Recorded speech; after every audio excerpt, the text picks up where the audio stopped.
Welcome to the Vintage Athlete Podcast, specially designed for retired athletes. I'm your host, Tara Fortier. I'm a master's level licensed and board certified behavior analyst, yoga and meditation teacher, nutrition coach, and now mom of 2 athletes. But most importantly, I'm just like you, a retired athlete doing life after sport.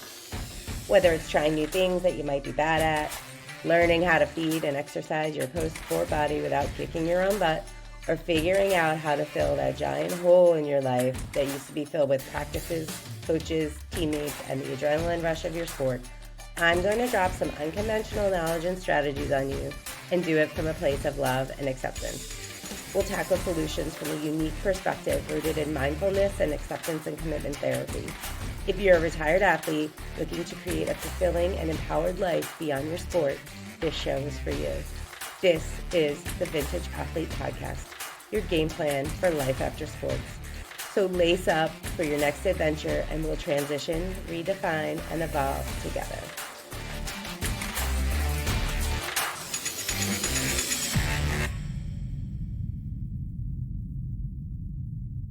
Hello, everyone. Thank you so much for joining me again for another episode of the Vintage Athlete Podcast. Today, we're going to talk about body changes. And while it's probably not anyone's favorite topic, I think it's very, very important to talk about for former athletes, because when I do talk to former athletes, they tell me that one of the most challenging aspects of retirement is the body changes that they experience. Training for competition gets your body into peak physical condition so that you can perform at your best as an athlete. And while this is amazing, it's also not normal. The things that competitive athletes do with their bodies is often hard for people watching to understand or even imagine the possibility of doing themselves.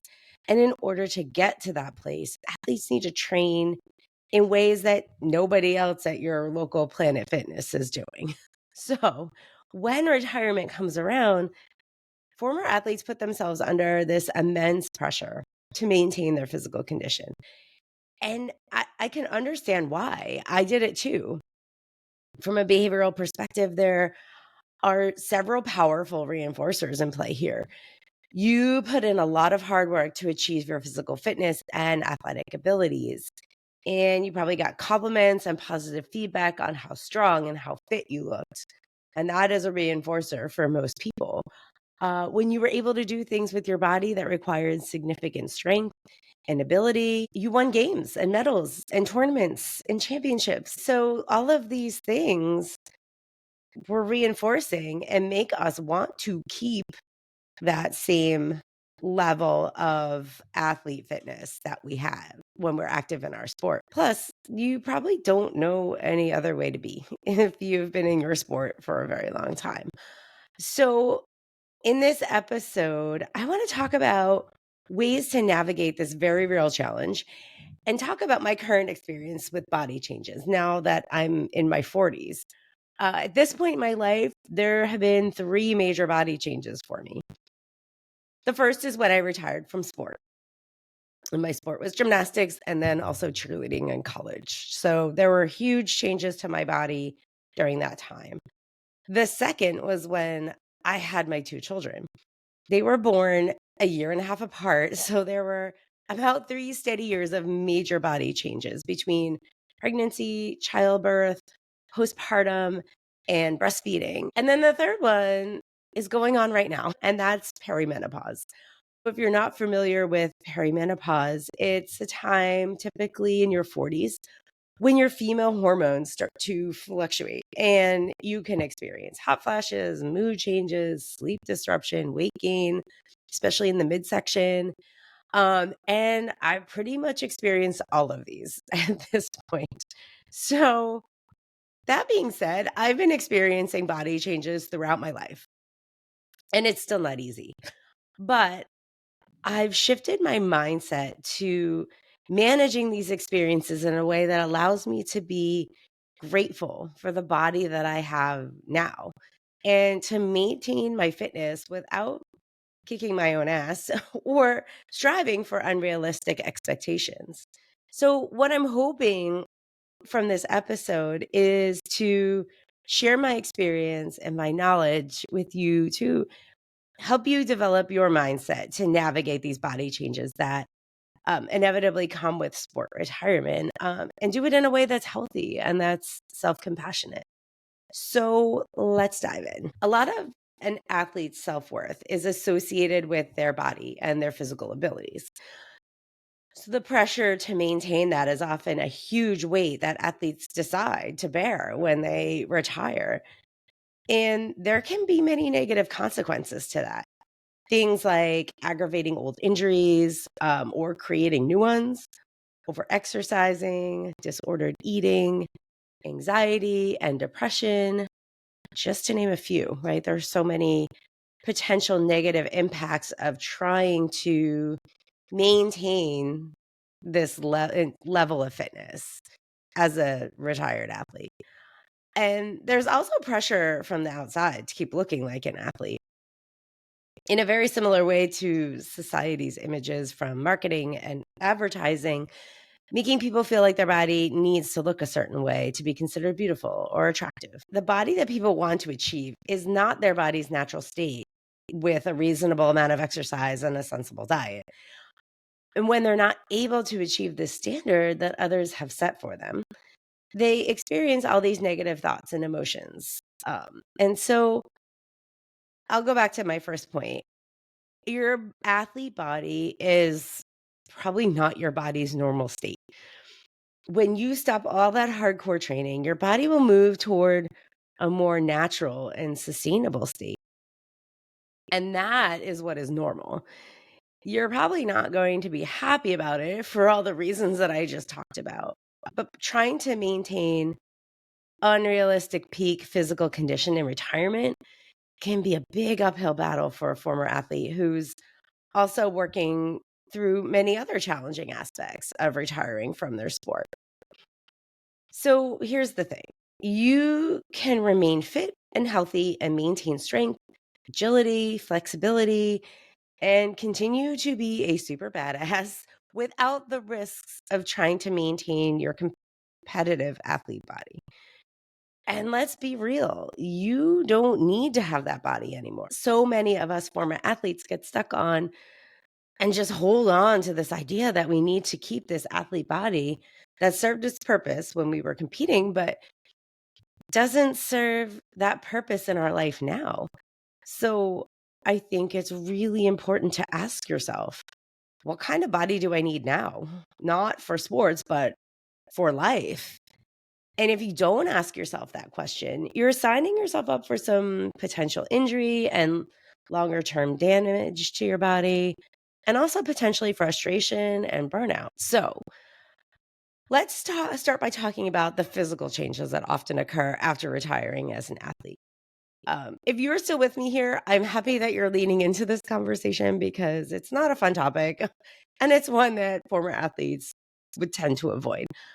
But again, physical body changes are normal, and the vast majority of us are going to experience them when we retire from an intensive level of sport. So, one of the first things that I wanted to talk about was the loss of muscle mass. So, as a former athlete, you may struggle with the idea of not looking or feeling as physically strong as you once were. But if you were doing conditioning and weight training as part of your routine as an athlete, the level of intensity is likely not one that you will or even should maintain. However, continuing to weight train is important and you should continue with it. It really is one of the most important physical practices to maintain as you age. Especially when you get to my age, strength training is important to maintain, but you need to make it reasonable. You don't need to max out on everything anymore. You just need to maintain. So, trying to maintain that competitive athlete level of intensity can easily result in injury and a lot more wear and tear on your body, which you've probably already done plenty of in your competitive days. If you have lingering injuries, it's important not to make them worse. There's long-term consequences to that. And while I can't give you like an exact formula for this because every person's different, right? Everyone has different body type, composition, there's differences between genders. In general, maybe dial it back by like 30% or in whatever way makes sense for you to maintain um your muscle mass and your strength without kicking your own ass and causing more injury. Another change that often occurs is weight gain. So once you stop the intensive athletic training, you're going to need less calories, right? That's just reality. However, it doesn't mean that you need to start eating 1,200 calories a day because your body's going to need more than that, and especially if you are maintaining an exercise routine to maintain your fitness. So, one way that I found to tune into what my body needs for food and nutrition is to move toward an intuitive eating approach. Now, this can be a really big leap for former athletes because generally you're used to eating a certain way for your sport that may have even been planned out for you by your coaches or your trainers. And you didn't need to think much about it or pay attention to your body's cues. You just needed to follow the plan and eat certain foods at certain times. Intuitive eating is quite the opposite of this. It's an approach to food and body care that emphasizes listening to your body's natural hunger, fullness, and satisfaction cues instead of following restrictive diets or meal plans. So it encourages a healthy relationship with food by focusing on self awareness, body respect, and mental well being. So for former athletes, learning intuitive eating can be especially beneficial, but it may also present with some unique challenges given their history of food and nutrition while competing in their sport. So, learning all the things that are involved in intuitive eating is beyond the scope of this podcast, but I will give you a few general strategies to start with. First, start to pay attention to your body's signals for when you're hungry, when you feel satisfied and satiated, and when you feel full. Try to eat when you feel hungry and stop eating when you feel satisfied, but not overly full. Second, start to let go of the rules that you may have had around food as an athlete, such as avoiding certain foods at all costs or only eating foods that are considered clean or high protein or whatever rules you've had as an athlete and with your nutrition. So find foods that you enjoy and that also make you feel good when you eat them, which is also part of learning your body's cues and signals. The last little strategy I'll give you for intuitive eating is to recognize that your body's needs have changed and nourish the body that you have now without comparing it to your previous fitness level. So that's a very basic overview of what intuitive eating is. But if you want to dive deeper into this, I encourage you to work with someone that has the knowledge to guide you through the components of intuitive eating. One of the services I offer through the Vintage Athlete is one-to-one nutrition coaching. I am a certified nutrition coach. So if you want to learn more about this and how to work with me in this capacity where we can really target intuitive eating, I will include the link in the show notes below. The last physical change I want to talk about is body pain in the joints and the back, especially. Your body probably has wear and tear from your sport. And you may not start to feel that until you retire.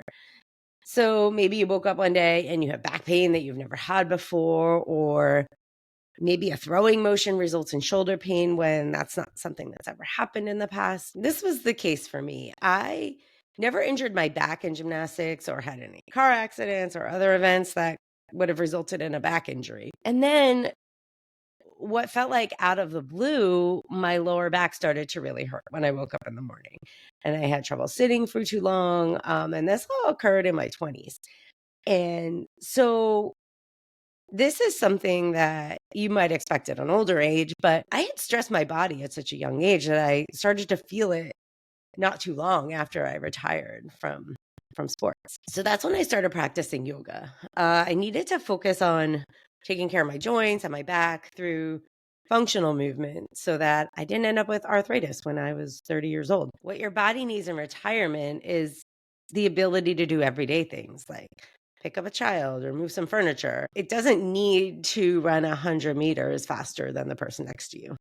So your body care needs to involve maintaining range of motion, flexibility, joint stability, and more gentle forms of exercise like yoga, walking, hiking, biking, swimming. Those types of exercise target just that. So, working on these aspects of your physical fitness will result in a healthier back and joints as you get older. And so, this is really important for long term ability to live a healthy and fulfilling life. Another helpful strategy to manage chronic pain is mindfulness. Paying attention to the present moment in a non judgmental way can help in reframing how we experience and respond to pain.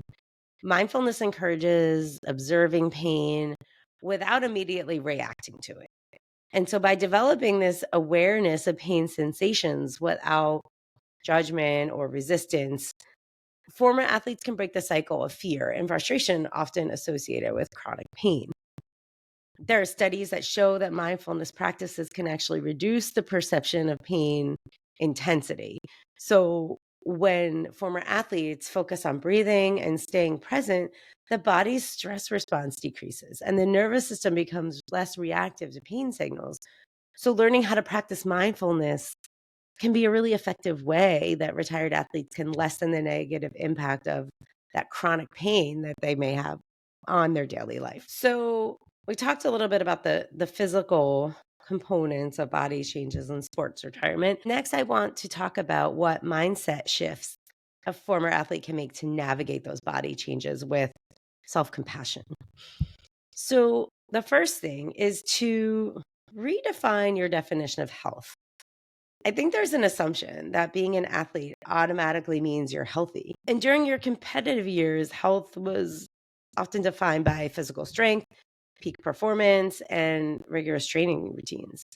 But athletes often have struggles with mental health and struggles in other areas of their life. So after retiring, it's important to shift the definition toward a more holistic approach that prioritizes long term well being, mental balance, quality of life. So start to see health as overall health that crosses many domains of life and not just the physical aspect of health.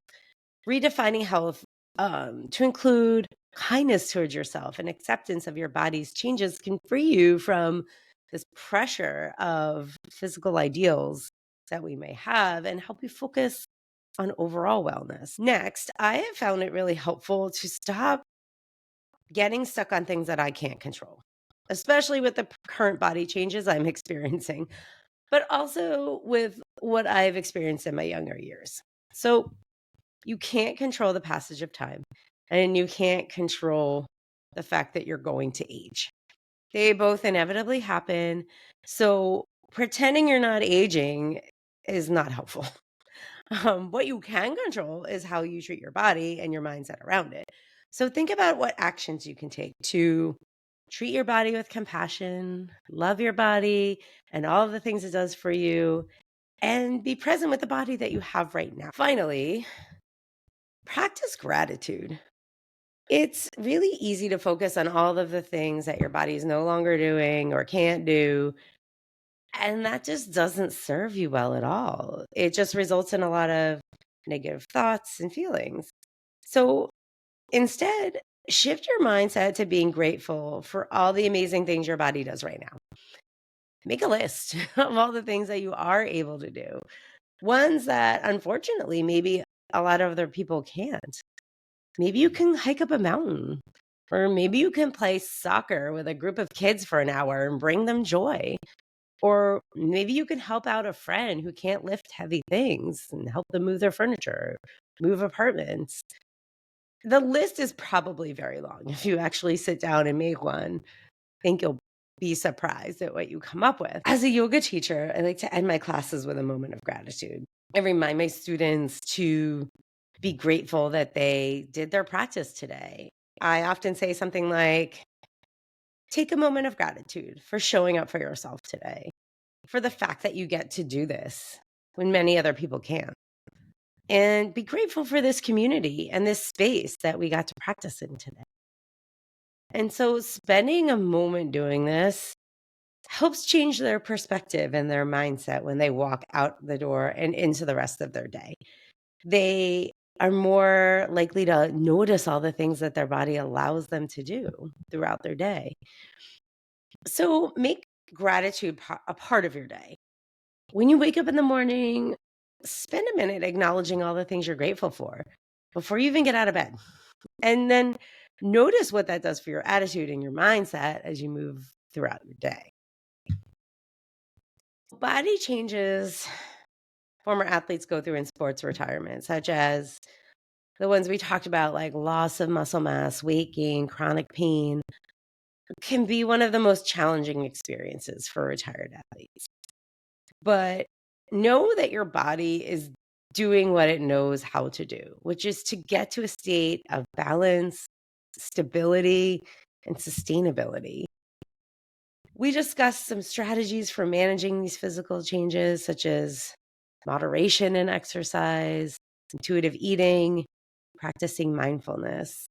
We also talked about ways to shift your mindset to one of overall health and gratitude without focusing on the things that you can't control. So finally, I want to let you know that while I've navigated significant body changes multiple times out in my life, it's still a challenge for me, and it requires intentional actions on my part to manage it.